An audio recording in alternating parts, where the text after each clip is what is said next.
सी। तो fourth option is the right answer, simple जवाब। Clear है बात? कोई दिक्कत परेशानी इस बात को समझने में अगर हो रही है तो आप बता सकते हैं। बात सही है? चलिए आगे बढ़ते हैं नेक्स्ट क्वेश्चन पे। क्वेश्चन नंबर है 4। क्या कहता है क्वेश्चन नंबर 4? देखिएगा क्वेश्चन नंबर 4। क्वेश्चन नंबर 4 है, Sushma believes in socio constructivist views of learning, so she is a supporter of. यानी सुषमा जो है वो सीखने के सामाजिक संरचनावादी विचार में विश्वास करती हैं, इसलिए वह निम्नलिखित में से किसकी समर्थक हैं? सामाजिक रचनावादी यानी समाज में रह करके ज्ञान की रचना करना, यानी लोगों के बीच ग्रुप में सीखना। वाइगॉत्स्की की याद आपको आ जानी चाहिए इतना सुन करके। सोसाइटी, कल्चर, लैंग्वेज, ये 3 बहुत महत्वपूर्ण बातें हैं वाइगॉत्स्की की थियोरी में। तो पहला ऑप्शन है, effective learning is activated by lecturing and explaining. यानी व्याख्यान देने और समझने से प्रभावी शिक्षण होता है, यानी लेक्चर से। लेक्चर में बच्चा उतना एक्टिव नहीं होता, ये बात हमें माननी पड़ेगी। लेक्चर मेथड थोड़ा सा क्या पूरी तरह से ही टीचर सेंटर्ड मेथड है, तो यहाँ पे उतना बच्चा एक्टिव नहीं मिलेगा। जबकि सोशियो कंस्ट्रक्टिविस्ट क्लासरूम, सामाजिक रचनावाद में बच्चा एक्टिव मिलेगा, डिबेट डिस्कशन करता हुआ मिलेगा। फिर आता है, effective learning takes place through the process of recall and rehearsal. यानी बार बार रिपीट कराते रहो चीजें, तो इससे रट्टाफिकेशन, रोट लर्निंग बढ़ेगी, बच्चा एक्टिव नहीं होगा। और सामाजिक अधिगम में बच्चा एक्टिव मिलेगा, ग्रुप में डिस्कशन करता हुआ या कोई भी एक्टिविटी करता हुआ। लर्नर्स रिसीव नॉलेज पैसिवली, बच्चा कभी भी पैसिव नहीं हो सकता, निष्क्रिय नहीं हो सकता, ये सिंपल फंडा है, पूरी पेडागोजी में लागू होता है। फिर आता है fourth option, learners actively construct knowledge. ये बात एकदम सही है कि जो बच्चे हैं वो ज्ञान का सृजन या निर्माण सक्रिय रूप से करते हैं, एक्टिविटी करके। कोई क्लासरूम में डिस्कशन करेगा, डिबेट करेगा, चर्चा परिचर्चा एक्टिविटी, यानी बच्चा जहां एक्टिव है वो ऑप्शन बेस्ट है। ये अपना सिंपल फंडा रहता है। ठीक है जी, तो fourth option is the right answer. आगे बढ़ेंगे, पोल में जवाब दीजिएगा। क्वेश्चन नंबर है 5 आपका। असर्शन और रीजनिंग के क्वेश्चन आते हैं, ये अच्छा सवाल है, इसको ध्यान से कीजिएगा, इसमें गलती आप कर सकते हैं। देखिएगा, ये कहता है यानी अभिकथन या एक स्टेटमेंट है और उसका रीजन है, उसकी रीजनिंग है, तर्क है। असर्शन यानी अभिकथन क्या है? अकॉर्डिंग टू एनईपी यानी नेशनल एजुकेशन पॉलिसी के अनुसार, जो 2020 में आई थी, 360 degree multi dimensional report cards have been proposed. 360 degree report card, यानी बच्चे का जो एक असेसमेंट का कार्ड बने वो 360 डिग्री आकलन होना चाहिए, सिर्फ पेन पेपर का नहीं। और उस 360 डिग्री में क्या आता है भाई? ये 360 डिग्री आकलन में आता है आपका सिंपल 360 डिग्री असेसमेंट का एक रिपोर्ट कार्ड बनेगा। यानी बच्चे को हर एक दिशा में 360 डिग्री पे आप माप दे रहे हो, ये एक सिंपल बात है। इसमें क्या क्या होगा? ये होलिस्टिक है, यानी सर्वांगीण रूप से। इसमें टीचर का असेसमेंट भी है, टीचर क्या दे रहे हैं, टीचर ने बच्चे को कैसे आकलन किया है। इसमें बच्चे का सेल्फ, वो खुद को कैसे देखता है, और उसके पीयर्स कैसे देखते हैं, उसके साथी समूह कैसे देखते हैं। तो तीनों ही पहलू में, हर एक पहलू से आप बच्चे को देख रहे हैं, करिकुलर और को करिकुलर, पेन पेपर भी, और जो उसकी स्किल्स हैं उनको भी देख रहे हैं। सॉरी, तो ये बात तो सही है, ट्रू है। हाँ, 360 डिग्री 360 डिग्री असेसमेंट की बात आपकी हुई है, किसमें? एनईपी के 360 डिग्री असेसमेंट के कार्ड में। फिर इसका रीजन क्या है? Students from SEDGs are to be sent to another school where they can be taught differently in a better way. यानी SEDGs के छात्रों को दूसरे स्कूलों में भेजा जाए और जहां उन्हें अलग और बेहतर तरीके से पढ़ाया जा सके। अब आपको इसमें ये पता होना चाहिए, अगर आपने नेशनल एजुकेशन पढ़ी है, नेशनल एजुकेशन पॉलिसी पढ़ी है, कि भैया SEDGs होते क्या हैं। पहले आप लोग जवाब दे दीजिए पोल में, मैं देख लेती हूँ, और फिर देखते हैं कि आप लोग गलत बता रहे हैं कि सही बता रहे हैं। मानसी, अनिकेत, फटाफट से जवाब दो। देखिएगा, तो अगर हम देखें यहाँ पे SEDGs क्या होते हैं।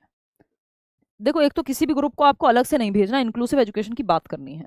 ठीक, SEDGs होते हैं आपके socially economically deprived groups. Socio economically deprived group, यानी वो ग्रुप जो सामाजिक और आर्थिक रूप से कमजोर है, तो ऐसे अलग से ग्रुप बनाए जाए, उनको स्पेशली मौका दिया जाए शिक्षा का और सिखाने का। तो ऐसा नहीं है इनको अलग थलग किसी और स्कूल में भेज दो जो सामाजिक रूप से या आर्थिक रूप से वंचित बच्चा है, तो ये बात गलत हो जाएगी। हाँ, ग्रुप्स बनने चाहिए, उनका ध्यान रखा जाना चाहिए, लेकिन स्कूल में ही रहेंगे। इंक्लूसिव एजुकेशन भी तो है, सभी के लिए शिक्षा। ऐसा थोड़ी अलग थलग करना, सेग्रीगेट करना हो गया, ये तो अलगाव हो गया, और अलगाव जो है इंक्लूसिव एजुकेशन का जस्ट ऑपोजिट है। इतनी बात क्लियर है हमको? तो ए तो सही है बट आर फॉल्स है। A is true but R is false. 360 degree assessment की तो बात हुई है, लेकिन आर तो अपने आप में स्टेटमेंट ही फॉल्स है, रीजन तो जब ये अपने जगह पे सही होगा। क्वेश्चन नंबर 6 देखिएगा। क्वेश्चन नंबर 6 क्या कहता है भाई? The dash involves the development of our mental skills and the acquisition of knowledge. यानी डैश जो है वो इन्वॉल्व करता है मानसिक कौशलों के विकास को और हमारे ज्ञान के अर्जन को, कि हम ज्ञान का निर्माण कैसे करेंगे, ज्ञान को अर्जित कैसे करेंगे, जैसे आप अभी सुन करके पढ़ करके कर रहे हैं। मानसिक क्षमताएं क्या है, मेंटल स्किल्स क्या है, सोचना समझना तर्क करना यानी thinking, reasoning, problem solving, decision making, attention, memory, perception, ये सब काम दिमाग से होते हैं। और ये सब किसके अंदर आएगा, ये कॉग्निटिव डोमेन के अंदर आएगा। सिंपल बात। ब्लूम्स टैक्सोनॉमी में कैप यानी 3 एस्पेक्ट की बात हुई है। CAP कैप, सर पे लगाने वाली कैप से याद रख सकते हो। कॉग्निटिव डोमेन यानी संज्ञानात्मक, मेंटल एस्पेक्ट, अफेक्टिव यानी इमोशनल एस्पेक्ट, और साइकोमोटर यानी बच्चे को फिजिकली भी आप एक्टिव रखिए। तो ये तीनों जहां जुड़ते हैं वहां लर्निंग बेहतर होती है ब्लूम टैक्सोनॉमी के अकॉर्डिंग।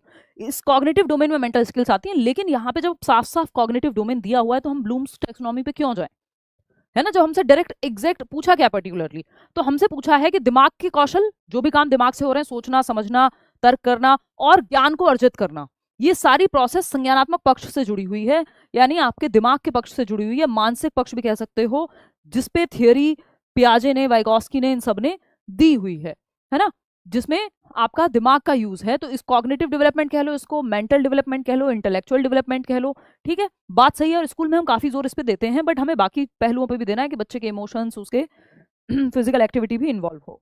चलिए खैर, क्वेश्चन नंबर 7 पर चलते हैं और देखते हैं कि सवाल क्या कहना चाहता है हमसे, कवि कहना क्या चाहता है, समझते हैं। A teacher takes a test in the classroom of the topics she teaches in the classroom every now and then. मतलब एक टीचर है जो समय समय पे टेस्ट लेती रहती है, जो भी उस टॉपिक उस दौरान पढ़ा रही होती है उस पर टेस्ट भी ले लेती है जब मौका लगता है। She provides feedback to students that can be used to improve their learning, this is an example of. अब वो बच्चों को फीडबैक देती है, प्रतिपुष्टि देती है कि देखो यहाँ पे इंप्रूवमेंट की जरूरत है, यहाँ पे इसको बेहतर कर सकते हैं, ऐसे सीख सकते हैं। समय समय पे जो जो सीखा जा रहा है उसका टेस्ट भी लिया जा रहा है। जैसे हम अभी क्वेश्चंस कर रहे हैं, बीच में आप गलत कर रहे हैं, फिर भी बताया जा रहा है कि अच्छा ये ऐसे नहीं, ऐसे होना चाहिए, यूं होना चाहिए, ऐसे इसलिए होना चाहिए एंड ऑल। तो ये क्या है, असेसमेंट फॉर लर्निंग या ऑफ लर्निंग है, एज लर्निंग है, या कॉन्टिन्यूअस एंड कॉम्प्रिहेंसिव है। देखिए CCE के अंदर तो ये आ जाता है, लेकिन हमसे एग्जैक्ट पूछा है और यहाँ पे जवाब छिपा हुआ है, तो हम CCE को की तरफ अलग से नहीं जाएंगे, है ना। आता तो ये CCE के अंदर ही है। कॉन्टिन्यूअस एंड कॉम्प्रिहेंसिव इवैल्यूएशन एक सिस्टम है आकलन का, यानी इवैल्यूएशन का, मूल्यांकन का, जिसके तहत ये as learning, of learning, for learning आता है। देखो क्योंकि ये प्रोसेस ड्यूरिंग चल रही है, यानी टीचिंग लर्निंग प्रक्रिया के दौरान सीखा और सिखाया जा रहा है और आकलन किया जा रहा है, तो ये असेसमेंट फॉर लर्निंग है। और ये FA का पार्ट है, यानी फॉर्मेटिव असेसमेंट का, जहां पे एक्टिविटीज और इन सब चीज फीडबैक के लिए आकलन किया जाएगा। ऑफ लर्निंग होता है फाइनल एग्जाम आपका, जब आप सीटेट का एग्जाम देने जाएंगे। ये फॉर लर्निंग है जो आप आज कर रहे हैं, ये नंबर नहीं जुड़ रहे हैं आपके, है ना। आपकी लर्निंग बेहतर हो रही है, इंप्रूवमेंट के लिए है, फीडबैक के लिए है। तो ऑफ लर्निंग तो बिल्कुल एंड वाला एग्जाम है, and term and exam type के लिए, यानी ड्यूरिंग और फीडबैक के लिए होगा, प्रतिपुष्टि के लिए होगा। एज लर्निंग जब बच्चा स्वयं से सेल्फ असेसमेंट, या उसके दोस्त या वो खुद का आकलन कर रहा है, जब आप खुद से मॉक टेस्ट लगा रहे हैं, तो वो एज लर्निंग है। इतनी बात क्लियर है, या कोई दिक्कत परेशानी दर्द समस्या इस बात को समझने में हो रही है तो बता दो, एक बार फिर से समझ लो। ये हल्की सी बात है बट पेपर में खूब पूछी जाती है। असेसमेंट एज लर्निंग, है ना, बस ये 3 समझ लो, बाकी उतना काम के नहीं है। असेसमेंट एज लर्निंग यानी सीखने के लिए आकलन। एक तो ये पेन जो है इसमें सॉफ्टवेयर हम चेंज कराएंगे अभी भी। Assessment as learning, assessment of learning, of learning, और assessment for learning. For learning पे बहुत क्वेश्चंस आते हैं और फॉर लर्निंग बहुत ज़रूरी भी है बाकी के मुकाबले अगर आप देखेंगे तो। हालांकि सभी अपनी अपनी जगह ज़रूरी है, बट पेपर के पॉइंट ऑफ व्यू से अगर आप देखते हैं तो फॉर लर्निंग काफ़ी महत्वपूर्ण भूमिका निभाता है। ठीक, फॉर लर्निंग का मतलब है इंप्रूवमेंट के लिए ड्यूरिंग टीचिंग लर्निंग प्रोसेस। अभी टीचिंग लर्निंग की प्रक्रिया चल रही है और आप आकलन ले रहे हैं, बीच बीच में टेस्ट ले रहे हैं, एवरी नाउ एंड देन जो पढ़ाया है उसका, और फीडबैक मिलेगा कि कहाँ इंप्रूवमेंट की जरूरत है। तो ये ड्यूरिंग होता है और फीडबैक के लिए होता है ना। ड्यूरिंग मतलब जब टीचिंग लर्निंग प्रोसेस चल रही है साल भर में, कभी भी ये होता रहेगा। जैसे आपके FA टेस्ट होते हैं, फॉर्मेटिव असेसमेंट, रचनात्मक आकलन जिसको कहते हैं, जिसका वेटेज पहले 40% हुआ करता था, अभी भी मतलब FA के नाम से आ जाए तो यही रहेगा। बाकी अभी टर्म एंड ऑल इंट्रोड्यूस कर दिए। ऑफ जो है आपका, ऑफ लर्निंग होता है समेटिव असेसमेंट, ये है योगात्मक आकलन, जो एंड में कितना % आपका आया, थोड़ा जजमेंट के लिए होता है काइंड ऑफ, कि कितना आप स्कोर कर पाए। ठीक, तो ये एंड में होगा। ठीक, ये आपकी टीचिंग लर्निंग प्रोसेस के एंड में जो फाइनल एग्जाम है ऑल।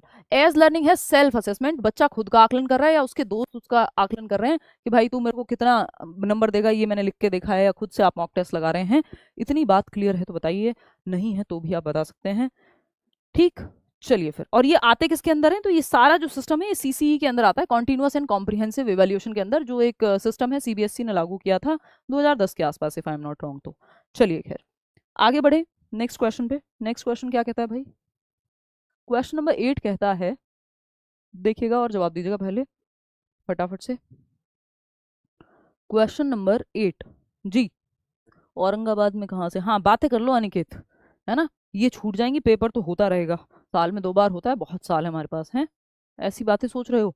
देखो फटाफट से, आवाज ठीक आ रही है या नहीं ये बता दो। क्वेश्चन नंबर 8 है, a teacher wanted to assign different